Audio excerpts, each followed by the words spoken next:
வணக்கம், welcome to Thiyonila pradeep kitchen. இன்னைக்கு நம்ம பார்க்க போற ரெசிபி சிறுதானிய தோசை.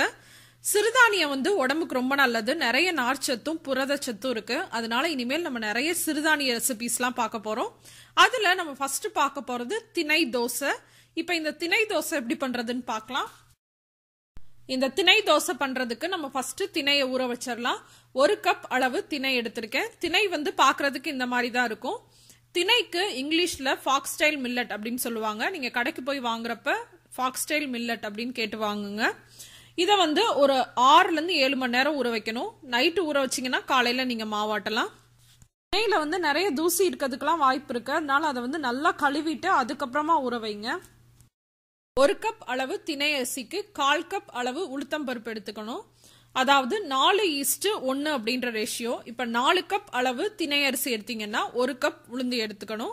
உங்களுக்கு வேணும்ன்ற மாதிரி நீங்க அளவை மாத்திக்கலாம். உளுந்து கூடவே வெந்தயம் சேர்த்துக்கலாம். ஒரு டீஸ்பூன் அளவு வெந்தயம். இது ரெண்டையும் நல்லா கழுவிட்டு இதையும் ஊற வச்சுக்கலாம். இது ஓவர் நைட் விடுறதுனால நீங்க விடலாம். அப்படி இல்லைன்னா ஒரு மாவு அரைக்கிறதுக்கு ஒரு 3 மணி நேரம் முன்னாடி கூட நீங்க ஊற வச்சுக்கலாம். ரொம்ப ஊறணும்ல அவசியம் இல்லை. இப்ப திணை அரிசி உளுந்து ரெண்டுமே நல்லா ஊறி இருக்கு. இப்ப இதை நம்ம மிக்ஸி ஜார்ல சேர்த்து அரைச்சு எடுத்துடலாம். ஃபர்ஸ்ட் உளுந்து அரைச்சுக்கலாம். அதுக்கப்புறமேட்டுக்கு நம்ம திணை அரிசி அரைச்சுக்கலாம். தேவையான அளவுக்கு தண்ணி கொஞ்சம் கொஞ்சமா சேர்த்து அரைச்சுக்கோங்க.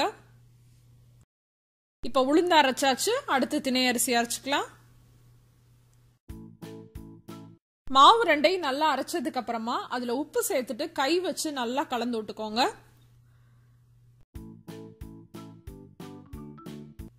இந்த மாதிரி நல்லா கலந்ததுக்கு அப்புறமா அதை மூடி வச்சுட்டு ஒரு 7 ல இருந்து 8 மணி நேரம் நல்லா புளிக்க விடுங்க. மாவு நல்லா புளிக்கட்டும்.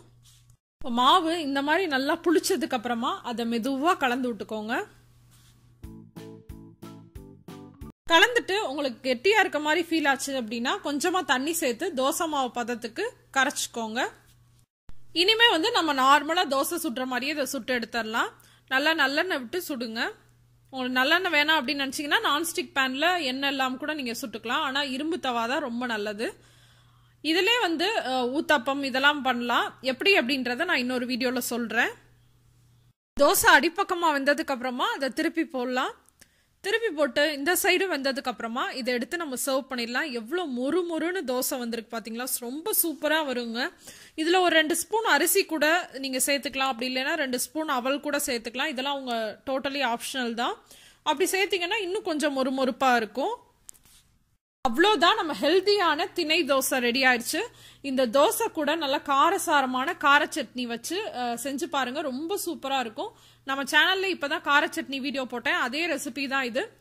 அதை நீங்க போய் செக் பண்ணி பாருங்க. அது திணை தோசைக்கு அவ்வளோ சூப்பரா இருக்கும். ட்ரை பண்ணி பார்த்துட்டு எப்படி இருந்துச்சு அப்படின்ற உங்க கமெண்ட்ஸ் அண்ட் ஃபீட்பேக்ஸை மறக்காம என் கூட ஷேர் பண்ணிக்கோங்க. இந்த ரெசிபி உங்களுக்கு பிடிச்சிருந்துச்சுன்னா லைக் பண்ணுங்க. உங்க ஃப்ரெண்ட்ஸ் கூட ஷேர் பண்ணுங்க. இன்னொரு இன்ட்ரெஸ்டிங்கான ரெசிபியோட உங்க எல்லாரையும் சந்திக்கிறேன். அதுவரை உங்களிடமிருந்து விடைபெறுவது உங்கள் தியோனிலா பிரதீப். தேங்க்யூ.